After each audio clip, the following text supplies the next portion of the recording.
Comme pas mal de gens, ma crise de la fin vingtaine s'est traduite par une nouvelle passion pour la course à pied. Et pour éviter de me blesser, je me suis dit que ça serait pertinent d'avoir les conseils d'une professionnelle en la matière.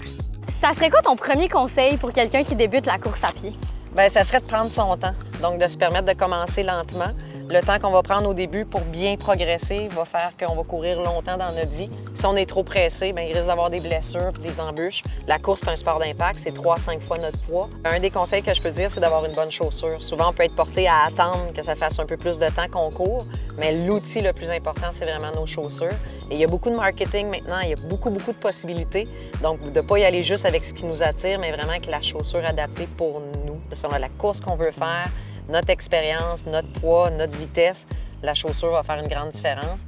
Ça serait quoi ton troisième conseil? Bien, je pense que ça serait d'avoir un mode d'emploi. En course à pied, souvent, on est porté de dire « je vais essayer tout seul et je vais avancer ». Absolument. Donc, soit d'avoir un plan d'entraînement qui va nous dicter un peu une prescription, qu'est-ce que je fais, la quantité, quand je le fais, ou encore de joindre un groupe qui va nous permettre justement de progresser et d'avancer. Comment bien courir? Comment avoir une bonne technique de course?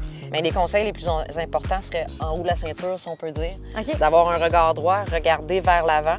Et avec le torse ici, d'aller chercher un déséquilibre vers l'avant, comme si on allait tomber. OK. Alors, quand on a le déséquilibre vers l'avant, ça va amener les jambes à être en dessous du sol quand on va déposer le pied. Et c'est ce qu'on vise. La course, c'est un mouvement qui est rythmé. Ce qu'on veut éviter, c'est une saccade au sol. Tac, tac, tac. Ouais. Donc, on ne veut pas que notre pied dorme au sol. Dès que le pied touche, on veut qu'il relève. Puis ça part vraiment de la tête, du torse, puis ensuite, la bonne nouvelle, c'est que les jambes sont attachées, eux autres, ils vont suivre.